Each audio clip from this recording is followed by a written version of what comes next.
देखिए, मैं आपको शराब छोड़ने का ज्ञान नहीं देने वाला। आप इस वीडियो तक आए हैं मतलब आपको ऑलरेडी काफ़ी ज्ञान है।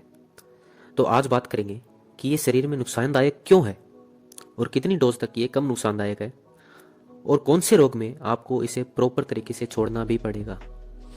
और शराब के साथ ऐसा क्या खाएं जिससे इसका नुकसान काफ़ी कम हो। और बात करेंगे कुछ ऐसी दवाओं की जो इसकी लत से छुड़वाने में आपको काफ़ी ज़्यादा मदद करेगी। तो सबसे पहले बात करते हैं कि हमारे शरीर में शराब क्या करती है।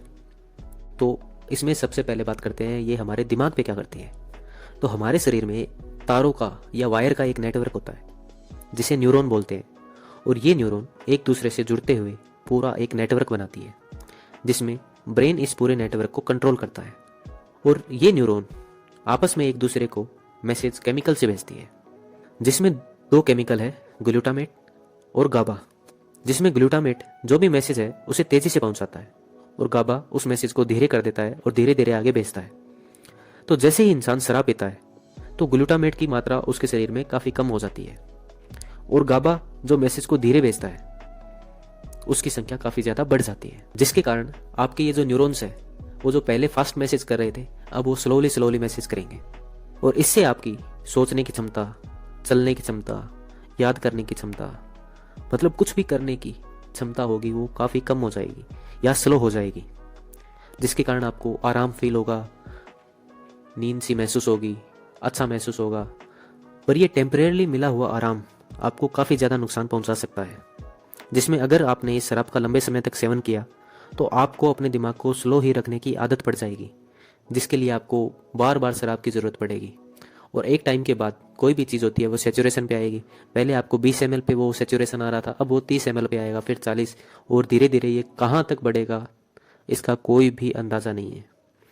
और जैसे ही आपके शरीर में ये नशा उतरेगा तो शरीर में बेचैनी, स्ट्रेस, डिप्रेशन फील होगा, जिससे बचने के लिए आप फिर से शराब पिएंगे। और इस तरीके से एक नशेड़ी इंसान पैदा होता है और इंसान इस शराब के चक्कर में हमेशा के लिए फंस जाता है। अब बात करते हैं कि शराब की लीवर पे क्या इफेक्ट होता है। तो लीवर का काम होता है डिटॉक्सिफिकेशन का, मतलब शरीर में आए जहर या कचरे को खत्म करने का।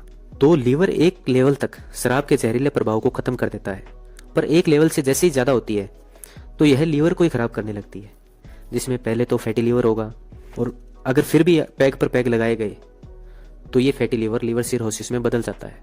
इसी तरीके से शराब हमारे शरीर के हर हिस्से को कम या ज़्यादा मात्रा में खराब करती ही है, डैमेज पहुंचाती ही है। तो अब बात करते हैं कि सेफ लिमिट की। तो सबसे पहले तो सेफ लिमिट है नहीं पीना। उसके अलावा तो हेल्थ इंस्टीट्यूट के अनुसार 10 से लेकर 30 ml तक एल्कोहल रोजाना शरीर के लिए नुकसानदायक नहीं है, मतलब आप डेली 10 से 30 ml तक एल्कोहल ले सकते हो। पर कब ये मात्रा 30 से 300 हो जाएगी इसका पता आपको नहीं लगेगा। सो मेरी राय है आप प्लीज़ इसे अवॉइड कीजिए। अब बात करेंगे कि ऐसा क्या करें जिससे शराब के नुकसान कम से कम हो। तो इसके लिए आपको एक रूल फॉलो करना होगा, जिसमें अगर आप 30 ml ड्रिंक लेते हो तो आपको 100 ग्राम सलाद जिसमें वेजिटेबल्स हो और 60 ग्राम फैटी फूड जैसे बादाम, काजू, मूंगफली खानी होगी, जिससे ये शराब खून में धीरे धीरे जाए और शरीर को इससे बचने के लिए पूरा प्रॉपर टाइम मिले। क्योंकि फैटी फूड होता है वो एल्कोहल के एब्जॉर्प्शन को स्लो करता है, जिसके कारण आपके शरीर को और ज़्यादा टाइम मिलता है। अब आज की वीडियो काफ़ी लंबी हो गई है, तो अगली वीडियो में बात करेंगे कि शराब छोड़ने के लिए कौन सी दवाइयाँ मददगार है और हम उन्हें कैसे उपयोग में लें। और अगर आप शरीर के बारे में या रोगों के बारे में या साइकोलॉजी और डार्क ह्यूमन एक्सपेरिमेंट्स के बारे में जानने को उत्सुक है तो आप मेरे से जुड़ सकते हैं।